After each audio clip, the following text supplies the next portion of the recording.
իրականում այս ֆորմատը մենք մտածել ենք այն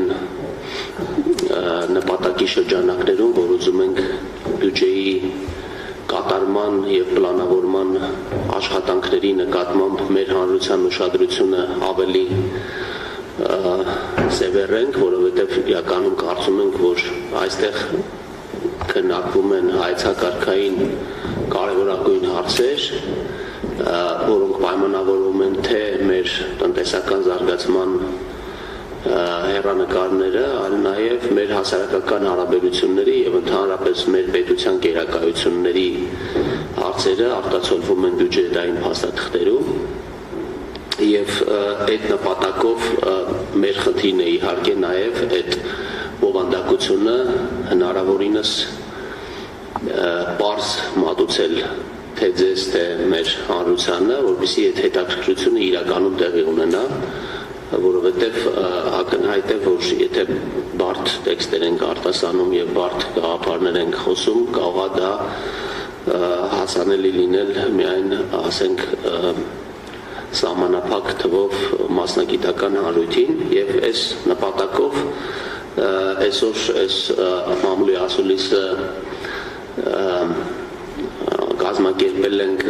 բյուջեն մեկ էջի վրա խորագրով, որտեղ փորձել ենք հնարավորինս կարճ, հնարավորինս պարզ լեզվով խոսել բյուջեի հիմնական դրույթների մասին, հիմնական ձեռքբերումների մասին։ Իհարկե նաև պատասխանեմ ձեր հարցերին, որոնք կվերաբերվեն բյուջեի առաջնահերթություններին և բյուջետային խնդիրներին։ Միևնույն ժամանակ ուզում եմ ձեզ բոլորին ծանոթացնել Գայանե Զարգարյանի հետ, ով մեր հաշվետվությունների վարչության ղեկավարն է, ում ղեկավարության ներքո երկար տարիներ բյուջեի հաշվետվությունը պատրաստվել և հրապարակվել է և կարծում եմ կարևոր է, որ նաև մեր հանրությունը իմանա, թե ովքեր են անում են ամենօրյա աշխատանքը, որի շնորհիվ մենք կարողանում ենք ունենալ բյուջետային համակարգ և բյուջեի թափանցիկություն։ Եվ այս կապակցությամբ նաև շնորհակալություն եմ հայտնում աշխատանքի համար և նաև նրա համար, որ մենք տարեցտարի գնալով փորձում ենք այս համակարգը ավելի թափանցիկ և հաշվետվողական դարձնել, ինչը կարծում եմ որոշ առումով ստացվել է մեզ մոտ։ Եվ այսօր մի քանի բան եմ ուզում ասել, բնական է այս վերջի շրջանում մենք խոսել ենք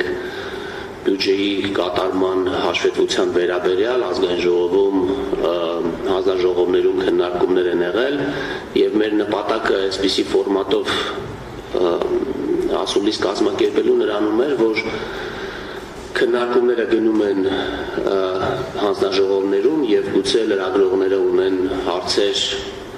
այդ քննարկումներից կամ հաշվետվությանը ծանոթանալուց հետո, որը նաև ցանկացանք այսպիսի հնարավորություն ևս ստեղծել այդ հարցերը պարզաբանելու համար։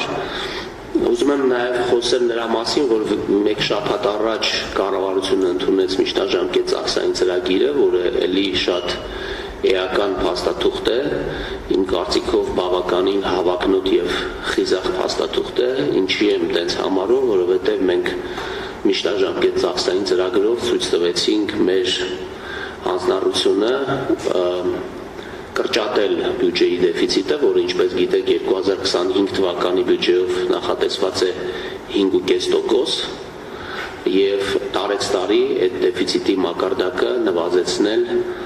2030 թվականին նպատակ ունենալով հասցնել 1%-ի։ Սա շատ հավակնոտ է, որովհետև նույնիսկ այս նպատակը, որը մենք դրել ենք մեր առաջ 5.5%-ից 2026 թվականին նվազեցնել 4.5%-ի, կարծում եմ բավականին խիզախ քայլ է և մենք պետք է մեծ ջանքեր ներդնենք ունենալու բյուջե, որը մի կողմից կնվազեցնի դեֆիցիտի մակարդակը, մյուս կողմից որևէ ձև չի վտանգի այն էական կարևոր ռազմավարական ծախսերը, որոնք ներկայումս իրականացվում են մեր բյուջեի միջոցներով եւ հասցեարժում են մեր կարճաժամկետ եւ երկարաժամկետ զարգացման խնդիրները։ Երևի այս հիմնական այն ինչ որ ուզում եի ասեի, չեմ մանրամասնի հիմա այն ինչ որ բաժանված է ձեզ, չեմ խոսի նրա մասին ինչ որ կրկնել եմ վերջի օրերին հանձնաժողովների նիստերում եւ քանի որ մեր ժամանակը խիստ սահմանափակ է, խոսքը կփոխանցեմ ձեզ արդեն եթե հարցեր կան բյուջեի կատարման վերաբերյալ կփորձենք պատասխանել։ Շնորհակալություն պարոն նախարար, խնդրեմ։ Նահարաբադարյան Արմունկով, պարոն նախարար, նայում եմ փաստաթղթում, որ ամսի 5-ին հաստատել է կառավարությունը, այստեղ գրած է 26 թվականին հնան 5.1, 27-ին 5.3, 5.2 թվերը 5.3, հա, հաշվի կարել այն հնարավոր հետևանքները, որ կարող են լինել Իրան-Իսրայել հակամարտության արդյունքում։ Միգուցե այդ պահին հա չէի հաշվարկել այդ ամենը, բայց այս քանի օրվա ընթացքում արդեն կա, երևի դուք ունեք դատողություններ, ենթադրություններ, ոնց կանդրադառնա դա մեր տնտեսության վրա։ Միգուցե թիվը ավելի բարձր լինի այս տարվա արդյունքում կամ եկող տարի, թե միգուցե հակառակ պատկերը կլինի, ոնց այդ հակամարտությունը կանդրադառնա մեր վրա։ Իհարկե դատողություններ կան այդ ուղղությամբ, տարբեր զարգացումներ հնարավոր են եւ բնականաբար այդ փաստաթղթի մեջ արտացոլված չի դրա հետ կապված ռիսկերը, թեև մեր բյուջետային փաստաթղթերում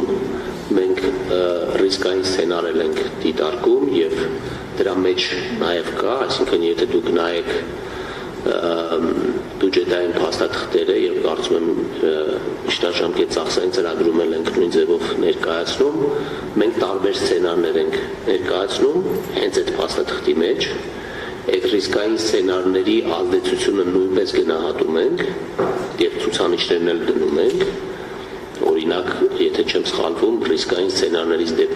սցենարներից մեկի դեպքում տնտեսական աճը կարող է լինել 5.1-ի փոխարեն 1.3%։ Հիմա ինչ վերաբերվում է Իրանի եւ Իսրայելի միջև սրացմանը, էլի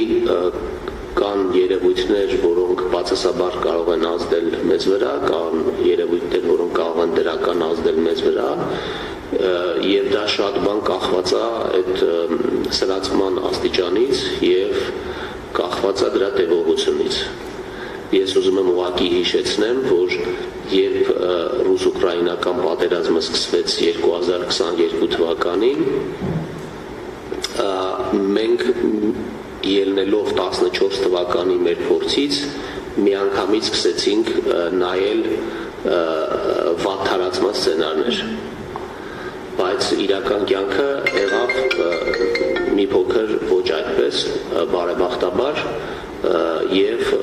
մենք ունեցանք ավելի դրական զարգացումներ դրա հետևանքով։ Հիմա էլ մենք չենք շտապում եզրակացություններ անել, մեր անելիքները մնում են նույնը, այսինքն անելիքների հետ կապված տարբերություն չկա, իհարկե մեր գործընկերները նաև էկոնոմիկայի նախարարությունում վստահ եմ զբաղվում են այն հարցով, մեր լոգիստիկ մատակարարումների հետ կապված հարցերը, որը Իրանի միջոցով է տեղի ունենում, ինչպես նրանք կարող են կազմակերպվել այս միջավայրում, որի պատասխանը ես հիմա անմիջապես չեմ կարող տալ, որովհետև անմիջականորեն ներգրաված չեմ այդ աշխատանքներում։ Ներողություն հարցից շարունակություն որպես տեսեք դրական ազդեցություն հա չակերտա որ դրական կարող են գնահատել ոնց որ Ուկրաինայի դեպքում եղավ այդ էկզոգեն ֆակտորը մարդկանց կապիտալի ներդրում եւ այլն հասկանալի իսկ բացասական ինչպես կարող է դա ազդել մեր վրա Դե արդեն ասեցի որ օրինակ դա կարող է ազդել մատակարարումների որովհետեւ մեր տնտեսության լոգիստիկայի մի մասը նաև կապված է Իրանից մատակարարումների հետ, նրանք կարող են խաթարվել, երկարել, թանկանալ եւ այլն, այսինքն այսպիսի երևույթներ կարող են տեղի ունենալ չեմ ասում եթե այսինքն իրավիճակը այնպես սրվի, որ այսինքն միջազգային օրինակ ներդրողները Հայաստանը նույնպես սկսեն համարել ռիսկային միջավայր ներդրումներ կատարելու, դա արդեն կարող է ազդի տոկոսադրույքի վրա եւ այլն, այսինքն բազմաթիվ են այդ գործոնները, որոնք կարող են ազդել դրա համար, սակայն այդ մենք պետք է հետևենք զարգացումներին եւ ընթացած հասկանանք, թե ինչ պետք է մենք անենք, եթե կարող ենք անել որոշ բաներ, որոնք կմեղմեն այդ ազդեցությունները։ Եթե կարելի է, եթե գործընկերներից թույլ տան դուք դեֆիցիտի կրճատման մասով, ես նայում եմ այս փաստաթղթում գրած է, որ 28 թվականին դեֆիցիտը 584 միլիարդի է հասնելու, ոնց է նախատեսում 30-ին արդեն հնայի 1%-ի հասցնել այդ կտրուկ աճից հետո։ 580 միլիարդը ինքը նվազում է, ոչ թե աճա, որովհետև դուք մի կողմից թիվ եք ասում, մյուս կողմից տոկոս եք ասում։ Մենք ուզում ենք, եթե տոկոսներով միայն խոսենք, 25 թվականին 5.5-ը 24-ին ուզում ենք իջացնենք 4.5, 27-ին 3.5, 28-ին 2.7,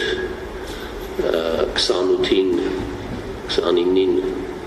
Ամեն դեպքում անցած տարի 59 միլիարդ, դրա այդ համեմատականով եմ ասում, անցած տարի եթե 399 միլիարդ է եղել եւ 28-ին էլ լինելու է 534 միլիարդ, այդտեղ աճը կա, այդ մահով։ Աճը նոմինալ է, որովհետեւ հնարան էլ աճում, դրա համար այդ հարաբերությունը նույնպես աճում է, նոմինալ առումով կարող է ինքը բարձր լինել, բայց ինքը հնայի մեջ ավելի ցածր տոկոս է ունենում։ Հիմա եթե այդ թվերը հետաքրքիր են, ես կարող եմ խնդրել Արշալույսին ինքը բարձաբանի այդ բոլոր դետալները, թե այդ նոմինալ աճերը ինչ են նշանակում եւ ինչ հարաբերակցություն ունեն, բայց ինձ թվում է ամեն ինչ պետք է որ բարձ լինի այստեղ։ Շատ լավ, շնորհակալ եմ, հարգելի գործընկերներ, խնդրում եմ պահպանենք ամեն դեպքում մեկ հարց, մեկ պատասխան ձևաչափը, խնդրեմ։